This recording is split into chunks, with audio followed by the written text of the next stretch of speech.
All right. So it's my pleasure to introduce Chuck Oxford. He's going to introduce our spotlight speaker for November, the Brainy Business founder, Melina Palmer. So Chuck Oxford, Charles E. Oxford, comes by it honestly. He is the CEO. He's a business consultant who helps business owners tap into their genius. He's an exceptional connection sponsor and a powerful contributor to our team. So take it away, Chuck. Yeah, thank you.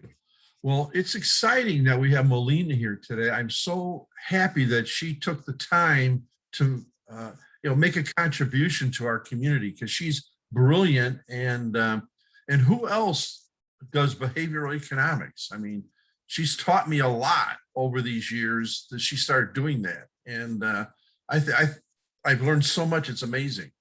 So I'm honored that she's our speaker today, and she's the founder and CEO of the Brainy Business, which provides behavior economic consulting to businesses of all sizes from around the world. Her podcast, The Brainy Business, Understanding the Psychology of Why People Buy, has downloads in over 170 countries and is used as a resource for teaching applied behavior economics in many universities and businesses. Melina obtained her bachelor's degree in business administration marketing and worked in corporate marketing and brand strategy for over a decade before earning her master's in behavior economics. A proud member of the Global Association of Applied Behavioral Scientists, Melina has contributed research to the Association for Consumer Research, Filene Research Institute, and runs the Behavior Economics and Business column for Inc. magazine. She teaches applied behavior economics through the Texas A&M Human Behavior Lab, and she has written and published her first book, What Your Customer Wants and Can't Tell You, published in May 21. And as we've just seen, she is a mom as well. My goodness. So in Melina's 20-minute talk, she will share what your customer wants and can't tell you. So Melina, please take it away. Thank you so much. I'm hopeful that, so if I share this way, are we able to see just like me on the screen and everything? Sweet. All right. So yeah, thank you for the great introduction. I am Melina Palmer and excited to be talking to you about behavioral economics today, which I know sounds boring, but I promise it is not. I like to say that if traditional economics and psychology had this adorable baby, I need to dress up Hudson now so that he can be the baby, but we need to find him a wig or something. We would have behavioral economics. And so I know some of you are familiar with me already, but just as a quick refresher, essentially the reason the field came about is because there was a problem in traditional economics in that it assumes logical people making rational choices in everything that they do. And we're all humans, so we know that's not the world that we live in. So what you ended up with were a lot of models that didn't accurately predict behavior. It instead would say what people should do instead of what they actually do. And if you've ever found yourself or heard someone saying something like, man, our business would be so easy if it wasn't for the customers, which is something we hear a lot, know that you actually can better predict what they're going to do and understand what's happening in the brain and make it so you're communicating with that instead of trying to force things that feel good, to you using behavioral economics. So why does this matter to you? One is the biggies are all on board. These companies and many, many more all either have internal departments that are doing behavioral economics and behavioral sciences, or they're working with consultancies to be incorporating behavioral science into everything that they are doing. And for me, small businesses, specifically like all of you that are here, are just really important. I feel like they'll get left behind if they don't understand what's happening with behavioral economics. And so to be able to stay competitive, you need to understand these rules of the brain. That's why I wrote my book and have my podcast and all that to help teach that information. As even a really simple example of applying behavioral economics, this is a Netflix example, and they found this is something that seems so commonplace now, but they learned that being able to change the image that was related to a specific show could increase the likelihood that someone would click to watch and then stay within Netflix by as much as 30%. These all look fairly similar. We have the same cast members, the same font and whatnot, but picking the right one made a huge difference. And doing some simple A/B tests helped them to figure that out. So that's another good thing. Testing and starting to use behavioral economics doesn't have to be like moving mountains and the most difficult thing you've ever done. Quick bit about the brain, because it doesn't work the way we'd like to think that it does. Your brain, you can think of like an elephant, a person riding an elephant. We like to think that as the logical, conscious rider, we know where we're going, we have a plan, we're gonna get there, nothing's gonna stand in our way. But if you haven't properly motivated that subconscious elephant, it can be very difficult to get where you want to go. And because the two don't speak the same language, you can't logic the elephant into going where you want it to be. You can't push or pull it. If it gets distracted or just wants to sit down, you're kind of stuck at the mercy of that elephant. So communicating with it, knowing how to motivate the elephant is very key in getting people to take proper action that you want within your business. So our brains, we know we have this conscious cognitive space. We like to think this is doing everything, but that's not actually true. I like to incorporate some fun little chat box moments here. So we've got one coming up. So if you were to think about the subconscious, what percentage of the brain's processing do you think is subconscious? Would you say 25, 50, 75%? And like I said, I know some of you already listen to the podcast and whatnot, so we might have some answers closer than what we always get, or have heard me speak before. So Tamara guessed 75. We have another 75 from Heidi. Stacy says 50. The highest that I've seen for a claim on this puts it as high as 99.999%. Which would mean for all the lazy brains that didn't want to do that math, that would be only 0.001 being done on a conscious level. Lowest studies put it at 95 or 90%. Even if it is only 80 or 75%, that's still a huge amount of what someone is doing in every single day. And understanding those rules to be able to properly communicate with the brain is what I help people to do with understanding behavioral economics. So it works essentially like if you think about a gatekeeper and a receptionist. So if you're trying to get a meeting with a busy executive, you have to get through the receptionist first. And there's a lot of rules that it has to say, like, these types of people never make it through. This can't do that. So your subconscious is saying, I have a rule for that. I know how to do this. Normal. And then every so often there will be a flag where it'll let the conscious brain like step up and do something.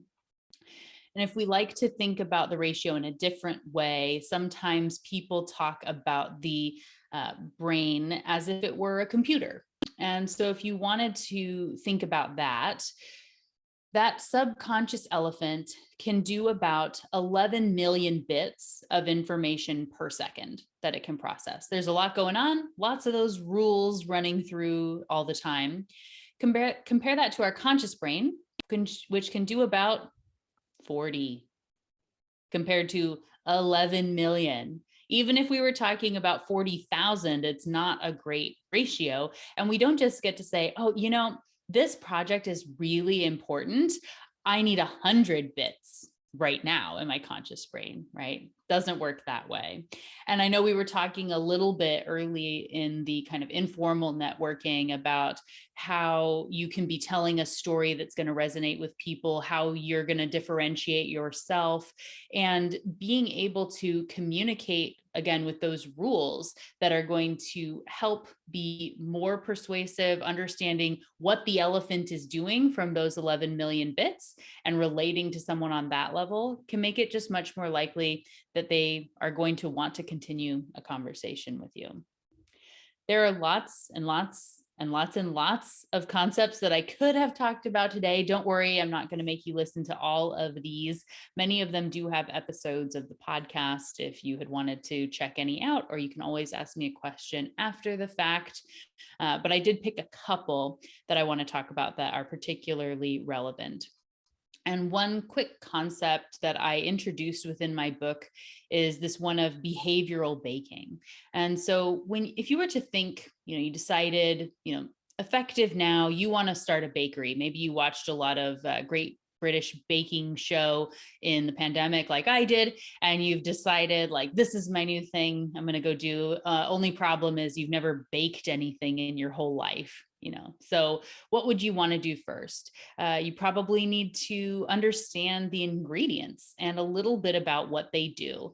Flour, sugar, butter, and eggs can all combine to make a whole bunch of different things. And you want to know what you're going to make. You could be making cupcakes or cookies or macarons or pizza dough or whatever with those same things. If you don't know what the ingredients do, you might end up with 3 cups of sugar and a tablespoon of flour, and that would be a really weird, melty mix, maybe caramel or something. But if you don't know what you're going to make going in, also, you can't just throw all your ingredients in a bowl and like hope it's going to turn out delicious. You would need to have some sort of a plan and know you're trying to make brownies or whatnot. And even as you go too, if you were just getting started, you'd follow some sort of a recipe and maybe even start with like a box cake mix that's going to let you feel really safe as you get started. Along the way, you're going to be doing a lot of learning. It's not like it's going to be perfect right off the bat, but if that first cake is a little bit dense or soupy, you've learned something that you can then apply the next time you bake a cake. And as you get better and better, you're able to maybe include some other ingredients, spices or chopped fruit or whatever that you want to put into the cake, and eventually baking from scratch and being able to have this different experience. What I want to point out is you would never say, I tried baking once and it didn't turn out right. Baking's not real. That's not a thing. It's not real, right? You would never say that. But when we try stuff in our businesses, like you go and try marketing once or, some tactic, or you did one video on Instagram stories and didn't have instant fame, we'll say like, oh, I tried Instagram stories. It doesn't work. We wouldn't say that. And it's the same for behavioral economics. So the way my book is laid out is I give you the ingredients, 16 concepts that are important for businesses, how to understand what they are.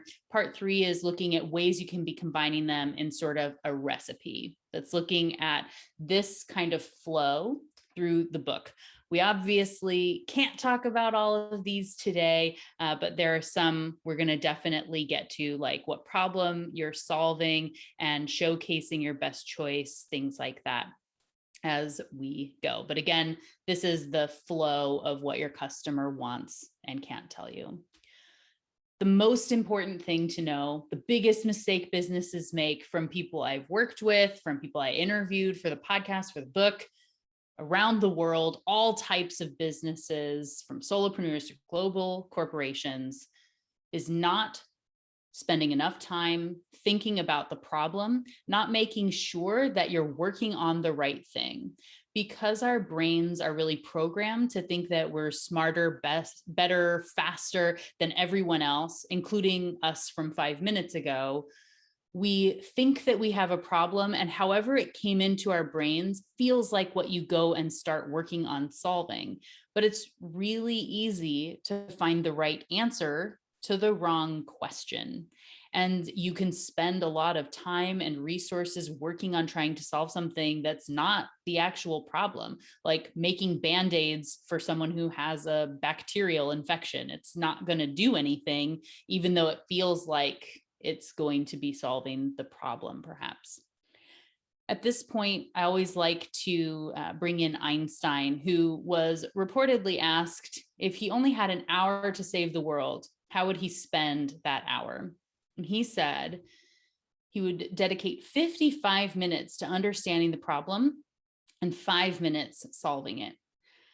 We all know Einstein is a pretty smart guy, or was. And so if he was going to give 55 minutes of his hour to understanding the problem, I want to ask, what's your ratio? Think about the last project or problem you worked on in your business. How much of your respective hour did you spend really thinking about the problem before jumping into problem solving mode? Was it even 5 of your 50 minutes? For a lot of people, it's not. And so one way you can really stand out from your competitors is to spend more time trying to understand the problem that exists, why it exists, what's keeping people from taking the actions that you want them to be taking, what the real behavioral issues are. So then you can pull the right levers. And it's easy to plug in the right concept when you know what the true problem is, and you can go through testing some things. I help people go through a process of question storming where we figure out what the problem is as part of my business. We won't get into this much, but it's much better than brainstorming, I'll tell you that. One concept I want to make sure to introduce you to is framing. And you can see there's an episode number there because there's a lot more detail on it. But this is essentially that how you say something matters much more than what you are saying. And my favorite example of this, and we've got another chat box moment coming up here, is if you were to imagine going to a grocery store and you're going to be buying some ground beef, let's say it's spaghetti night tonight, there are 2 stacks that are almost identical. One is labeled as 90% fat-free, and the one next to it labeled 10% fat. Which one do you want to buy? Let's go ahead, throw it in the chat box. What do you think? Which sounds better? And go with that immediate gut reaction. Which one were you more compelled by? We got a fat-free from Stacy. And fat-free, 90% fat-free. Yes.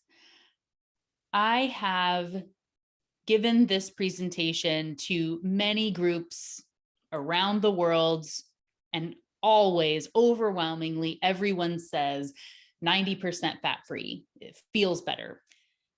Logically, we know it's the same thing. It's exactly the same, but your brain doesn't hear or feel it in that way.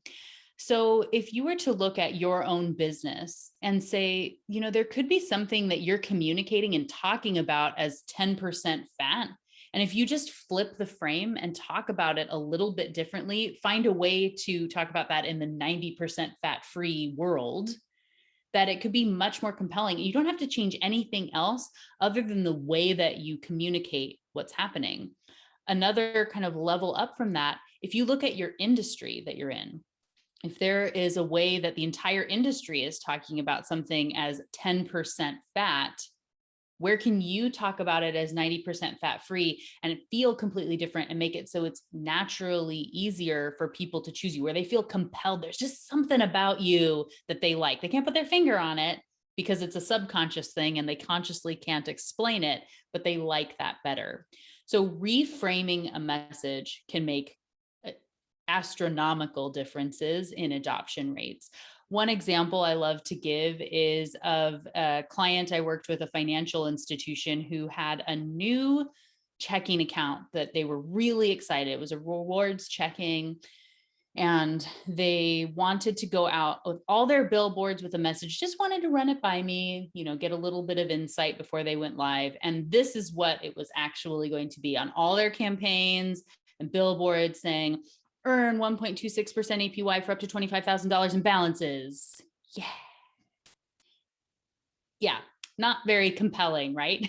Even when you care about the numbers, when you understand that that's a better APY than what you might be getting elsewhere, it doesn't really mean much. It doesn't feel like it's anything worth doing anything with, because our brains are lazy and the subconscious doesn't want to do that sort of calculation. And they were in Southern California. So like driving on the freeway, that's not going to attract much of anybody, to be sure.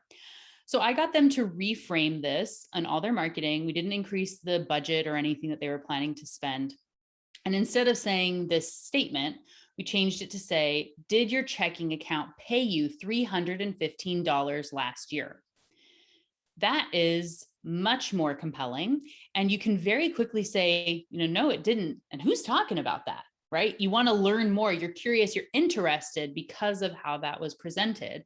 And for them, they enjoyed a 60% increase in month over month account openings when we went live with this campaign, which is not common in financial institution space, to be sure. So a simple reframe of the same stuff can make all the difference. Now, here are a couple of my favorite reframing examples that are super simple for anyone to implement. The first is if versus when. So we feel very compelled all the time to say if. If anyone is interested, please let me know. If you would like to have a conversation, follow up with me. If you have questions, blah, blah, blah, right? That's just a very blasé. There's no reason to follow up with that. If you say when you're ready, here's the information, it keeps that momentum moving forward. It implies something is going to be happening. So just shifting, anytime you think if, ask yourself, how might I say this as a when? When you're ready, here's the link. Instead of, well, if you feel like you're interested, here's some information. That doesn't feel as compelling as when. And people don't really notice that shift. The next is transitioning from anyone to everyone. We're a herding species. And so we like to feel safe and like part of the crowd. So instead of saying, if anyone has questions, I'm here, you can say, for everyone who is interested, here's the next step. Or for everyone who has a question, here you go. When I have guests on my podcast, I don't say, if anyone wants Susie's book, go here. I say, for everyone who's ready, when you want to get it, go to the show notes. So instead of anyone, talk about everyone, and it can make a very big difference in feeling safe. And the last one, which you saw in that example from the financial institution, is to change from a statement to a question. Our brains feel compelled to answer a question. And so if you end your emails, we'll just have the example of, if you have any questions, let me know. Here's all the stuff. If you feel like you're ready to move forward, or even when you feel ready to move forward, let me know, period. There's no real reason that you feel like you have to respond or do something. If instead you were to say, how does that sound? Are you ready to go? What else can I answer for you? What else might you need? How can I be of more help, right? Something that's asking a question or presenting times for a meeting and then saying, which of these works best for you, right? Ending on the question makes people feel very compelled to answer you quicker. So when you're doing anything with selling, or you just want someone to follow up, ending on a question makes a huge, huge difference. So when you know what you want people to do, or how do you know, what you need to know what you want people to do to get them moving. And it's important once you know that, like I said, we're a herding species. So you want to work within the group of saying this, everyone is doing this thing or whatever that is. This is why social proof is so powerful. These are your stars, your reviews, testimonials, things like that. When this was first being researched eons ago, there was a restaurant in China that found when they labeled their most popular dishes on their menu as most popular, so truthfully saying this is most popular, they went up as much as 20% likelihood that those would be chosen. So 13 to 20% increase of people choosing those items when they're labeled as most popular. It may feel silly. Like, we don't need to tell someone that it's the best value. They can calculate that themselves. We don't need to tell them it's the most popular because I don't want to influence their choice. But we need that influence to help us make the best possible decision. And people like to do what others have already done before. So simply adding those two words of most popular, if that could increase the likelihood that people would buy that item from you by 20%, why would you not do that? You're not forcing anyone to, but it helps them to feel more comfortable. One additional concept is of priming. So we talked about framing, that how you say something matters more than what you say. Priming is that something that happens just before you make a decision has a real impact on the choice that is made and what feels most compelling to people.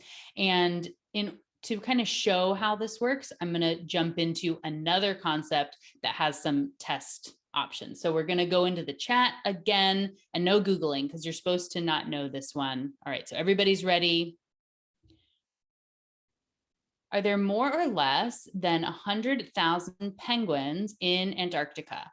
Go ahead, claim it in the chat.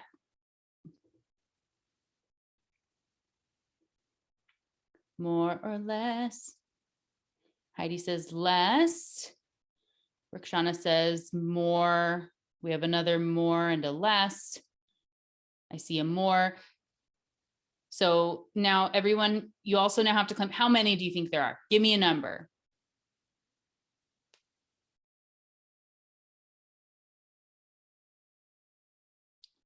Come on.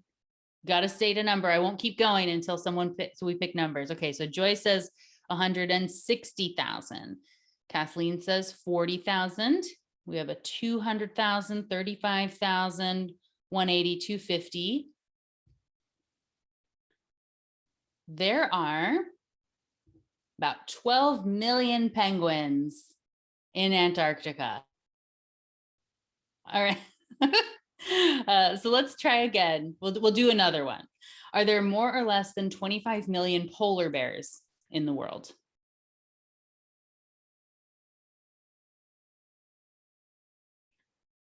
Less, less, less, less, less, less. Yeah, everyone pretty consistently says less on this one. So how many do you think? How many polar bears are there in the world, left in the world, not just in Antarctica? I think I said that. So in the whole world, we're saying less than 25 million. Give me some numbers. So I saw 500,000, 500,000, 5 million.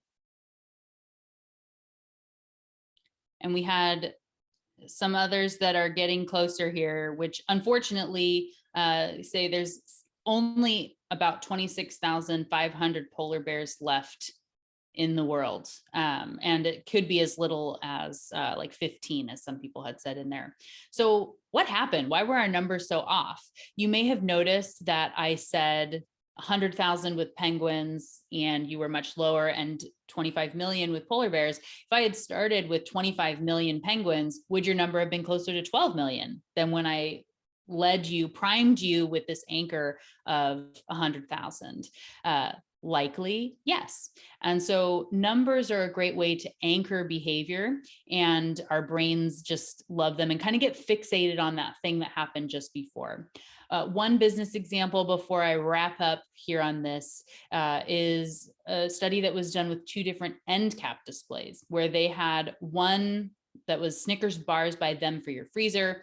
The other said Snickers bars by 18 for your freezer, which we can all agree is a lot of Snickers bars and probably wouldn't feel great about putting out into the world because it's arbitrary and feel weird. And it probably doesn't make that big of a difference, but it actually does. A 38% increase in sales when the number 18 was used instead of the word them.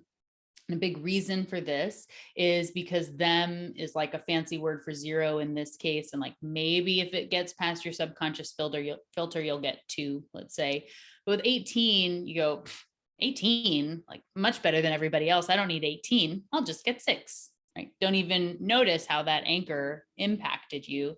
The other thing is there is a slightly different question that's being framed that's behind the signs. So in the case of them, you are saying, you're asking, would you like some Snickers? In the case of 18, you're saying, how many do you want to buy? It has that implied endorsement, this likelihood you're going to buy, like we talked about in the other example. And so being able to have that slight difference makes a huge difference in the way that people choose to buy or not. And I think I have just like 1 minute, so I'm going to do this really quick. So context also matters in the way that we choose. So this is called relativity. And something like this, choosing a restaurant when there's one that's really close by that's 3 stars, one that's further away that is 5 stars, can be really hard to make a choice for people. So I'm going to have you do another guessing game here. When we add this in, which one do you think most people will choose? Real quick, which stars are we going for? 3, 4, or 5? Do we think people would find most compelling? I think Cyndi held up 5. Yep, 5. And you're right, 5 stars in this way. All right, what about this one? Now, which one do we feel most people, what would you feel more compelled to get? What do you think most people will do in this case? 2, 3, or 5 stars? Cyndi still says 5. All right, Claire's got it. Chuck's got it. It's 3. So because that one's a little bit worse and a little bit further away, it makes it so that 3-star one feels better to us. Remember, they're all still there. And if you give everyone all 4 options, it's overwhelming in this way. But when you consider the choice where you're kind of trying to nudge them of the best option that you're trying to show, then you can pick which of the others to help make that choice easier for someone presenting that context. So I will go ahead and wrap up now. I'm right on the point here, and just really quick. So these are most of the concepts. I didn't get to really get into nudges that I talked about. And these are episodes of the podcast. Each of these also has a chapter in my book. But if anybody wanted to make notes of what those are, and I know there'll be a recording, so you can go back and grab those later. You can go ahead and finish nudges if you want. Okay. All right. So the last piece then would be where we can nudge them along the way as we go. And in business, we really try to get people to go from like step A to double Z. We're thinking way too far and forget all these like steps in the middle. And because the human brain, humans, did you know we all actually make 35,000 decisions every day on average, 35,000 decisions that you're making. And so in business, when you're communicating with someone, thinking about those micro choice moments, have a lot of nudgeable moments along the way that can keep someone on the path, like bumpers when you go bowling, so they don't get distracted. So if you don't think about enough of the small steps, you would say something like, well, we're going to send out this postcard and then people either buy or they don't. And we do an email and we do this and we do that. And like it works or it doesn't. But really, there are a lot of things that happen along the way. You need someone to notice the postcard, to be interested enough to read it and then flip it over and then not want to throw it away. And then you're asking them to visit your website and maybe read your homepage and click on a product page and then go to the pricing page and place something in their cart and then to hit buy. There's a lot of stuff that you're asking them to do and not get distracted by Netflix or Instagram or a conversation with someone or the kids they have at home or whatever it is.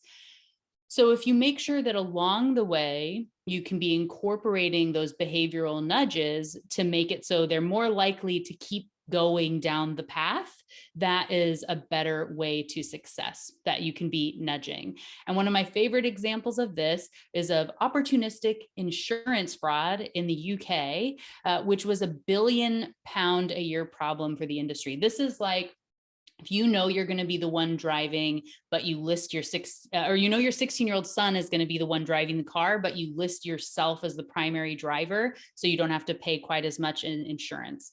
And that's probably a decision you make right in the moment. And it feels like, how could you even get people to change their minds here to do anything differently? And so a test was done with 18 different interventions. One of them included priming in the CAPTCHA. So we've all had to prove we're not a robot a lot of times. And you probably wouldn't even have it be a blip on the radar if the word here you had to type was honesty, which is what happened here. And that reduced that opportunistic fraud by as much as half, which if we remember this being a £1 billion problem, saving 500 million pounds by just priming with that honesty right before the nudgeable moment. So that word or imagery and things can really make a difference in the choices we make. And so it's important to test because they did 18 different things and some were like, 8% effective, which is still a great lift. But if they hadn't tested more and looked at these other options, they potentially would have missed out on, hundreds of millions that could have been saved by what was the most successful. So when you do experiments yourself, keep them small. So you don't have to try to do huge things. You can change the color of a button, the way you end your email, a subject line, whatever. Be thoughtful about what it is that you're doing so you don't try to change everything because it would take way too much, but just the right things and that you're working on the right problems to solve. And then make sure you test often, just like baking those cakes. There's lots of opportunity to learn and to grow. So I will stop there. Thank you for letting me take a little bit longer. And then there's a little tidbit of my book. Oh, and yeah, we have the freebie that I guess Cyndi will bring up. I'll stop sharing. Whew, there we go. Oh, you're muted, Cyndi. Cyndi, you're muted. Oh, sorry.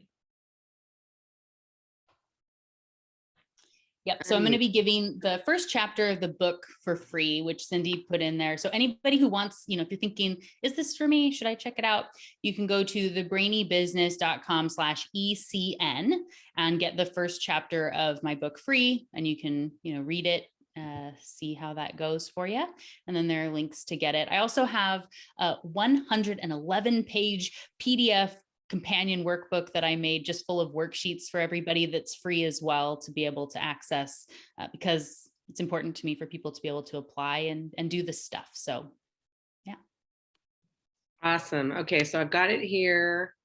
So to gain access to the first chapter of her book, go to thebrainybusiness.com again, ECN, and then also go to Amazon and get her book. And I'm going through it myself. I love it. It's just really making clear a lot of the concepts that she talked about. And then you can support anything that she mentions here in the podcast. So lots of great content and information.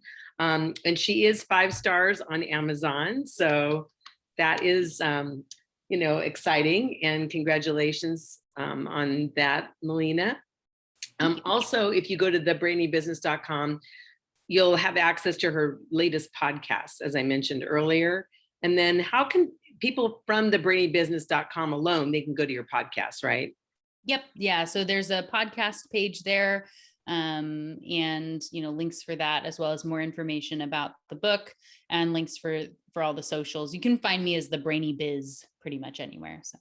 Perfect. Okay, so just wrap a bow around all this. Forget brainstorming, try question storming. I love that. That's wonderful. Okay, so we're going to go to the breakout rooms next. And so the question of the hour is kind of a variation on our informal networking questions. How might behavioral economics help your business to stand out? So we're going to go ahead and do 2 breakout rooms. And so I'm just going to go ahead and stop the share and get us into the room. So I'll have Chuck and Kathleen take the lead in the breakout rooms.